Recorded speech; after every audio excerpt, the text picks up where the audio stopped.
रावेर तालुक्यात केळीच्या पिकाला फाटा देत शेतकऱ्यांनी हळदीच्या उत्पन्न घेण्याकडे कल वाढवलेला आहे। आपण पाहतोय की जळगाव जिल्ह्यातील रावेर तालुक्यामध्ये सर्वत्र या ठिकाणी हळद पीक लागवडीकडे मोठ्या प्रमाणात शेतकऱ्यांचा कल वाढलेला आहे। एकंदरीत जळगाव जिल्ह्यातील महत्त्वपूर्ण मानला जाणारा रावेर तालुका हा केळीसाठी महत्त्वाचा तालुका आहे।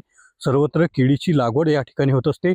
मात्र आता सध्या जर पाहिलं तर केळीला भाव नसल्यामुळे पाहिजे तसं वारंवार केळीवर येणारं संकट, नैसर्गिक संकट, पिकांवर अनेक रोगांचे प्रादुर्भाव, त्यामुळे शेतकऱ्यांचा कल कडे रावेर तालुक्यात सर्वाधिक हा हळदीकडे वाढल्याचं चित्र या ठिकाणी आपल्याला पाहायला मिळतंय। एकीकडे माझ्या पाठीमागे पाहतोय की ज्यापर्यंत नजर जाईल त्यापर्यंत या ठिकाणी हळद उत्पादक शेतकऱ्यांनी ठिकठिकाणी रावेर तालुक्यामध्ये लावल्याचं दिसतंय। उत्पन्नाचा कल शेतकऱ्यांचा सध्या रावेर तालुक्यात हळद पिकाकडे वळल्याचं पाहायला मिळते।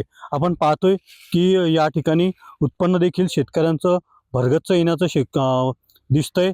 त्यामुळे रावेर तालुक्यात या ठिकाणी केळी पिकाला फाटा देत शेतकऱ्यांनी आता हळद लागवडीकडे सर्वाधिक कल वाढल्याचं चित्र या ठिकाणी पाहायला मिळते। कॅमेरा पर्सन मंगेश ढोलेसह रवी गोरे, TVN मराठी, रावेर, जळगाव।